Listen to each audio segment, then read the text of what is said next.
Hi everyone. आज हम पढ़ेंगे रेड सी के बारे में, one of the most important seize.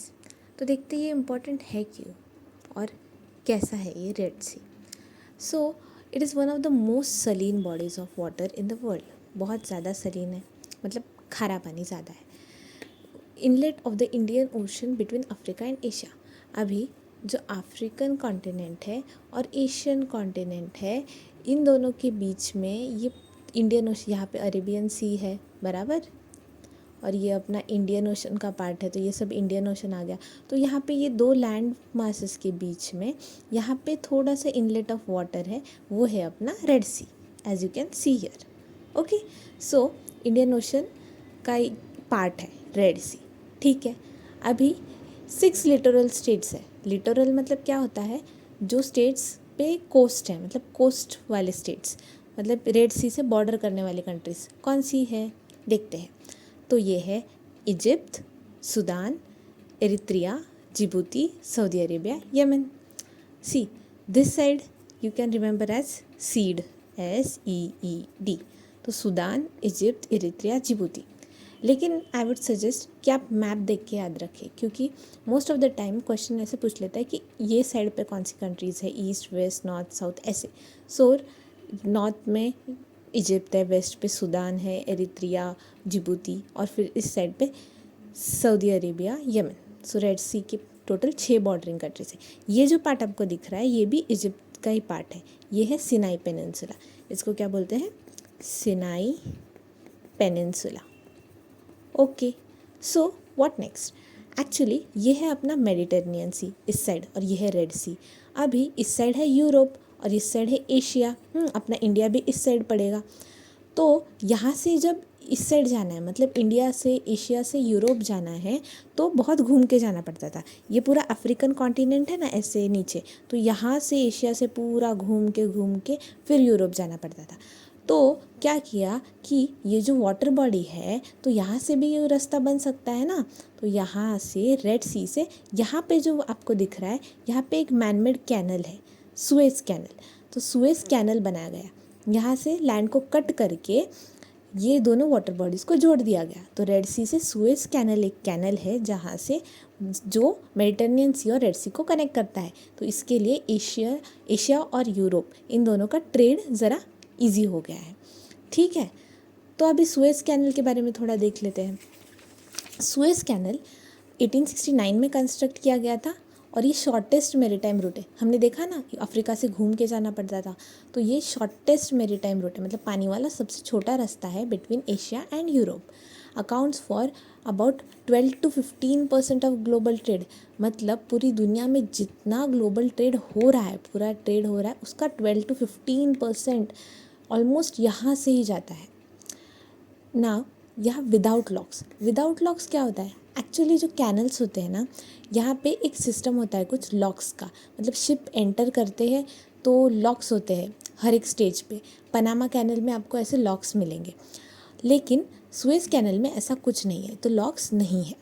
ये आर्टिफिशियल कैनल है, मैनमेड है, यहाँ नेचुरल कैनल नहीं है, ये हमने खुद बनाया अपने कन्वीनियंस के लिए। मेडिटेरेनियन और रेड सी को कनेक्ट करता है।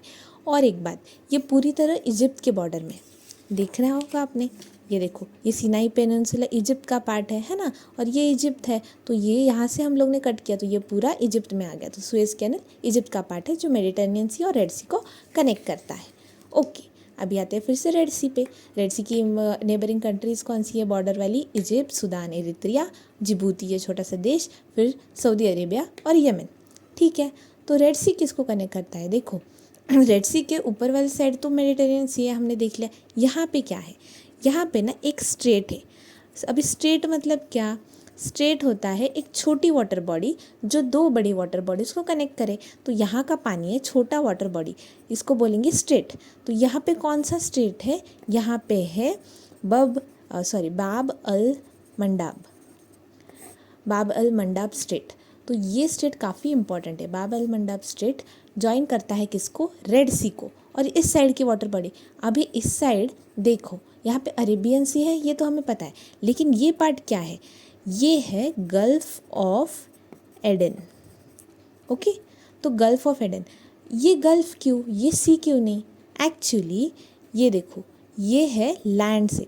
जो वाटर बॉडी सी का पार्ट है, अपने ओशन का पार्ट है, लेकिन थोड़ा एनक्लोज्ड है by land, part of ocean लेकिन एनक्लोज बाय लैंड, इसको बोलते हैं गल्फ। तो ये है गल्फ ऑफ एडन।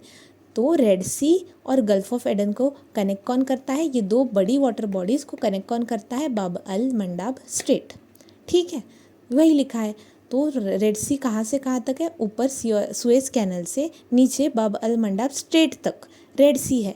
और ये बाब अल मंडाब स्ट्रेट किसको कनेक्ट करता है? गल्फ ऑफ एडन को किससे? अरेबियन सी से, सॉरी, गल्फ ऑफ एडन को रेड सी से कनेक्ट करता है। और गल्फ ऑफ एडन आगे कहाँ पे जाता है? ये है अरेबियन सी में। ठीक है, फिर से एक बार देख लेते हैं। रेड सी, यहाँ पे सुएज कैनल, ये है सिनाई पेनिनसुला। सिनाई पेनिनसुला, देखो सिनाई पेनिनसुला ने क्या किया? रेड सी को दो भागों में डिवाइड कर दिया। तो यहाँ पे भी पानी है, यहाँ पे भी पानी है। तो यहाँ पे हम लोग ने देखा कि बड़े वाटर बॉडी का छोटा सा पार्ट है लैंड से एनक्लोज, तो ऐसा बनेगा गल्फ, है ना। तो ये कौन सा गल्फ होगा? अभी ऊपर सुएज कैनल है ये वाला, तो ये हो गया अपना गल्फ ऑफ सुएज। ठीक है, और इस साइड, अब ये ट्रायंगल जैसा है तो इस साइड भी बन गया एक गल्फ। तो ये कौन सा गल्फ है? ये है गल्फ ऑफ अकाबा। तो सुएज कैनल के नीचे गल्फ ऑफ सुएज, और सिनाई पेनिनसुला ने और एक गल्फ बना दिया, ये है अकाबा, सऊदी अरेबिया के साइड में है। तो ए से याद रखना, अकाबा, और सुएज के नीचे गल्फ ऑफ सुएज। ठीक है, तो Sinai peninsula, gulf of Suez, gulf of Aqaba, Red Sea, यहाँ पे बाब अल मंडाब स्ट्रेट, यहाँ पे गल्फ ऑफ एडन, और नीचे आ गया अरेबियन सी। ठीक है, देन रेड सी के बारे में और इम्पोर्टेंट चीज़, ये हमने देखा था ये मोस्ट सलीन बॉडी है। क्यों ऐसा? क्योंकि यहाँ पे ना काफ़ी कम बारिश होती है, वेरी लिटिल रेनफॉल। क्यों? क्योंकि यहाँ इसका लोकेशन ही ऐसा है। अगर आपको पता होगा, यहाँ से ट्रॉपिक ऑफ कैंसर गुजरता है, इजिप्ट सऊदी अरेबिया से गुजरता है, बराबर। तो ये सब ट्रॉपिकल एरिया में आ जाता है। ट्रॉपिक के थोड़ा नॉर्थ और थोड़ा साउथ जाएंगे ना, ट्रॉपिकल लाइन जो है अपना, ट्रॉपिक ऑफ कैंसर हो गया, कैप्रिकॉर्न हो गया, तो ऐसे ऊपर थोड़ा नीचे जो जाएंगे उसके एरियाज़ को बोलते हैं सब ट्रॉपिकल एरियाज़। वहाँ पे बनता है हाई प्रेशर, तो वहाँ पे बारिश बहुत कम होती है। ठीक है, याद रखना, बारिश कहाँ ज़्यादा होती है? जहाँ पे लो प्रेशर एरियाज़ बनते हैं। कंपैरेटिवली लो प्रेशर एरियाज़ में ज़्यादा बारिश होती है हाई प्रेशर वाले एरियाज से। ठीक है, तो रेड सी के पास ज़्यादा बारिश नहीं आती। नदी है क्या ज़्यादा?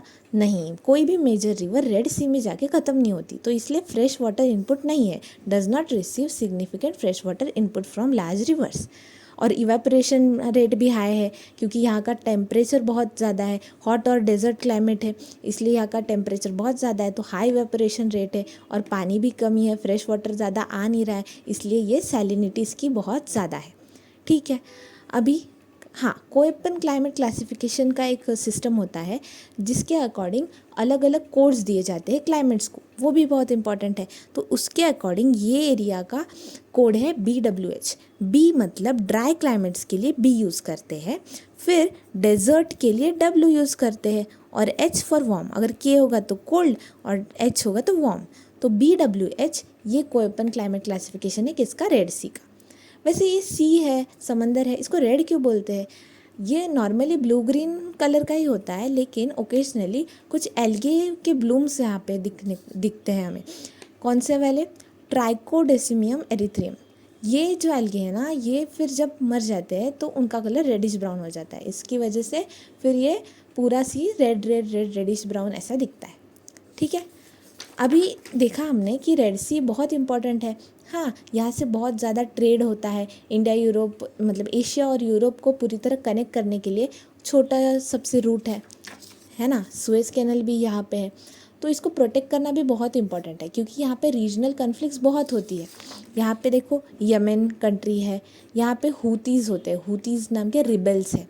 ठीक है, हूतीज़ हमने न्यूज़ में देखा होगा, इनका नाम सुना है, हूतीज़। तो ये रेड सी पे जो शिप्स जाती है यहाँ से, उन पे अटैक कर देते हैं। तो ऐसे सब ना हो, और बाकी बहुत सारे कंट्रीज़ का यहाँ से माल जाता है ना, तो इसके लिए कुछ इनिशिएटिव्स लिए गए थे, तो उनके नाम देखते हैं। ऑपरेशन प्रॉस्पेरिटी गार्जियन और एक ऑपरेशन एस्पाइड्स। तो प्रॉस्पेरिटी गार्जियन एक ऑपरेशन है जो कि किसने लॉन्च किया था? US ने। ठीक है। मल्टीनेशनल सिक्योरिटी इनिशिएटिव है किसके अंडर, कंबाइंड मेरीटाइम फोर्सेस, मतलब सब मिलके कर रहे हैं ना, तो ऐसा याद रखना, कंबाइंड मेरीटाइम फोर्सेस के अंडर ऑपरेशन प्रॉस्पेरिटी गार्जियन एक मल्टीनेशनल सिक्योरिटी, मतलब बहुत सारे देश मिलके कर रहे हैं, US, UK, Bahrain, Canada, France, Italy, Netherlands, Norway, Seychelles, Spain.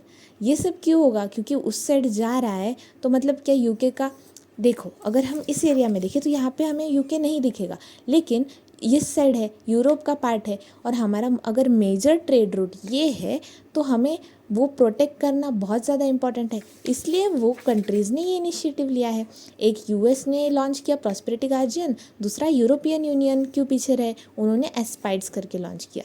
तो दोनों ही रीजनल स्टेबिलिटी रेड सी के अंदर अराउंड अश्योर करने के लिए इम्पॉर्टेंट इनिशिएटिव्स हैं।